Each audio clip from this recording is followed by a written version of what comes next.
Right, similar core score. Just being careful and cautious. Paige Bueckers on managing calf injury before Dallas Wings face Minnesota Lynx.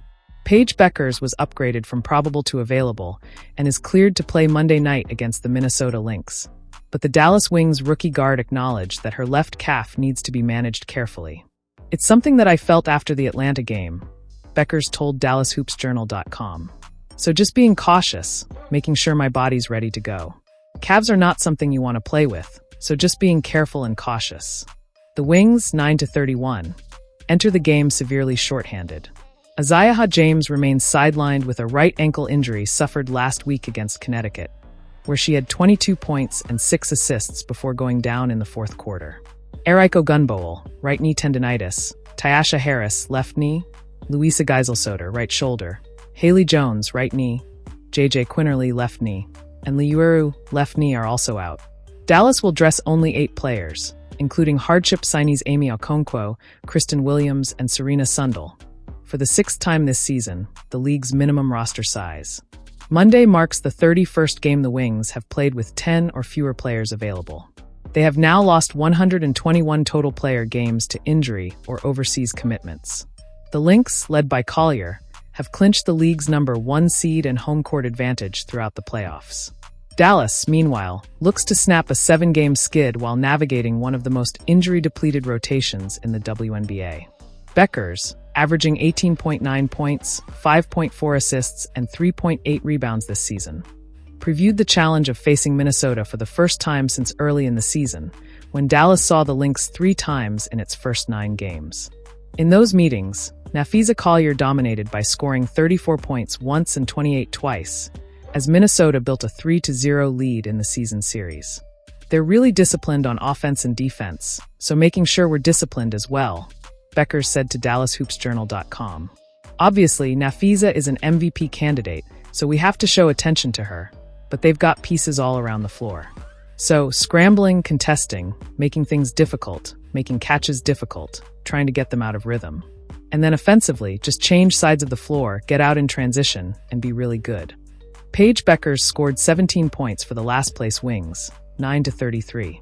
Heedman has 20 points and career-high 10 assists for first double-double as Lynx beat Wings 96-71.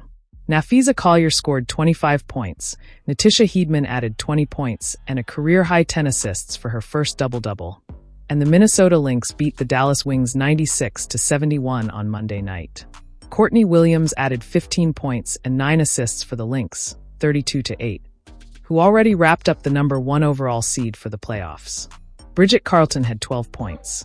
Paige Bueckers scored 17 points for the last-place Wings, 9-33. Maddie Siegrist, Amy Okonkwo, and Diamond Miller each added 12. Collier and Williams both shot 7 for 10 as the Lynx made 55%, 36 for 65, but Collier was 4 for 4 from 3-point range. Heedman was 4 for 5 behind the arc and Carlton 4 for 8 as the Lynx went 14 for 24, 58%. They also had 29 assists. Dallas was 3 for 15 from long range and shot 39% overall. Minnesota rested Kayla McBride, and Dejonai Carrington stepped into the starting lineup, but did not play in the second half with a shoulder issue. Collier had 11 points in the first quarter when the Lynx scored the last 2 baskets to take a 25-21 lead. Dallas tied the score at 32 on Bueckers' jumper with 4 minutes left in the second quarter, but Williams, Carlton, and Heedman hit consecutive threes for the Lynx. After Siegrist scored inside for the Wings, Collier hit a 3 for a 44-34 lead just inside the 2-minute mark. It was 48-41 at the break.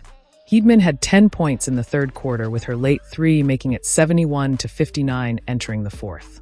Minnesota dominated the fourth quarter, outscoring the Wings 25-12. The Lynx start a 3-game road trip at Las Vegas on Thursday when the Wings are at Golden State.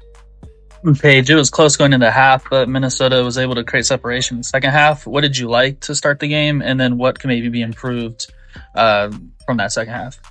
Just our level of compete on both sides of the floor. We're just being aggressive, trying to disrupt and make things tough for them on the defensive end, and then we're just getting out, being aggressive, getting to the paint, getting out in transition on offense, and it's just about continuing to do that for 40 minutes. Maddie, It was a tough night scoring 71 as a team. Just what were some of the things defensively that Minnesota did effectively? So, they're a championship caliber team for a reason. I just think that they were on a swivel. I think when we get a little bit of separation, it's like then the next game is just coming up. So they did a good job, executing their defensive plan. Paige, what have you maybe liked about the impact Amy has brought to the team? Seems like she's developed like a good connection with you, like in the same actions. Yeah, she's just really smart. She's a high IQ player. She just came in and fit right into the system and what we're trying to do here. And she's aggressive. While she does it, she's fearless. And just to be in this position and just attack relentlessly on both ends of the floor and just compete extremely hard, regardless of when she got here, how she got here. Her story is obviously great, and for her to take advantage of this opportunity has been great to see. And then Maddie, just what are some of the like key challenges of trying to slow down a player like Nafisa? Yeah, she just has so many counters. I think she's obviously great at the fade, and then she's a great 3-point shooter. And they find her, they put her in their spots, and have a lot of different actions to get her, to that left block. And once she's there, it's tough to stop her from there. So you just gotta make it as hard as you can before then. Andrew on the Zoom, go ahead.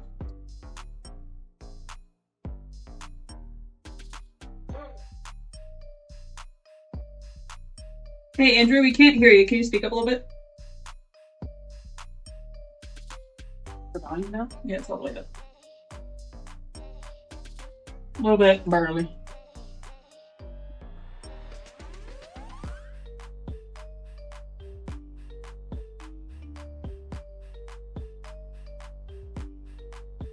Yeah, basketball has a great way of connecting people and building relationships. So we got extremely close. She kind of embraced who I was and my annoying side as a rookie. She just let me be me and let me annoy her. And we have a great relationship that way. But honestly, I just really enjoy competing against this Minnesota Lynx team. They're just like everything you want to be as a team.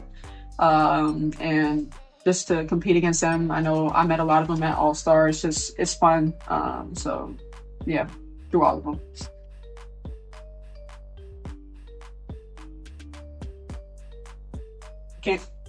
We can't hear you. We can't hear you.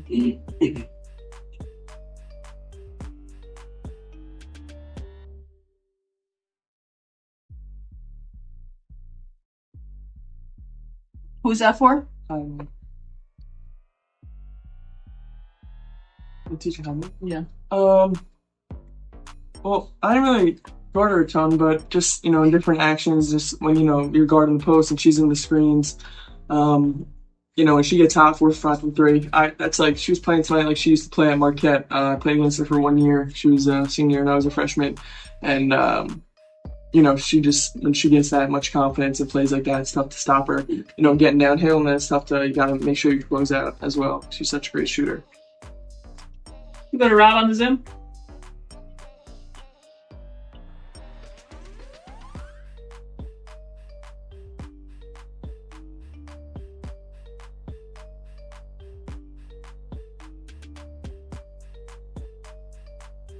Yeah. I think we're all just growing as individuals and as a team. We continue to fight, continue to show up for each other, continue to just show up and be ready for whatever it looks like that night.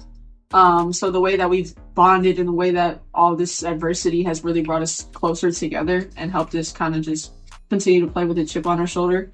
And then how we're doing it. Obviously, you want to have a foundation of what you're building in year one. So I know that we're trending in the right direction. And then just obviously the experience yesterday at the State Fair, but just hanging out, playing Uno on a plane, going to the game room at night and just hanging out, kicking it. That's what it's all about, truly. And that's what makes this game so much fun, because you get to do it with people that you love.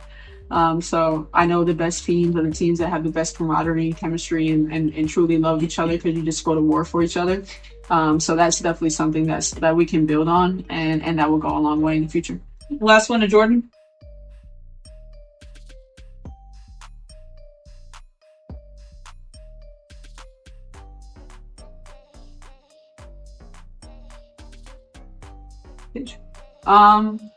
So I just think my leadership ability and the way that I can use my voice, and I've gotten more confident in that. And my teammates and my coaching staff have just continued to help me build the confidence and just embrace that side. I know it's hard as a rookie coming in, but continue to build that confidence throughout a long season of continuing to use my voice.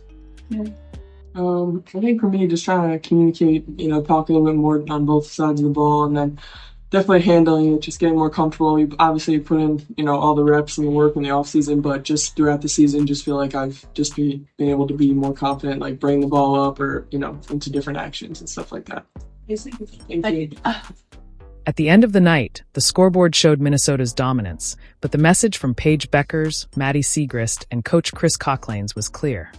This Dallas team is still fighting, still learning, and still building. Whether it was Paige stressing the importance of consistency, Maddie crediting Minnesota's championship-level discipline, or Coach emphasizing resilience in the face of constant adversity, the theme was the same: growth. With a season defined by injuries and short-handed rotations, the Wings continue to lean on each other, finding small wins and using every challenge as fuel for the future.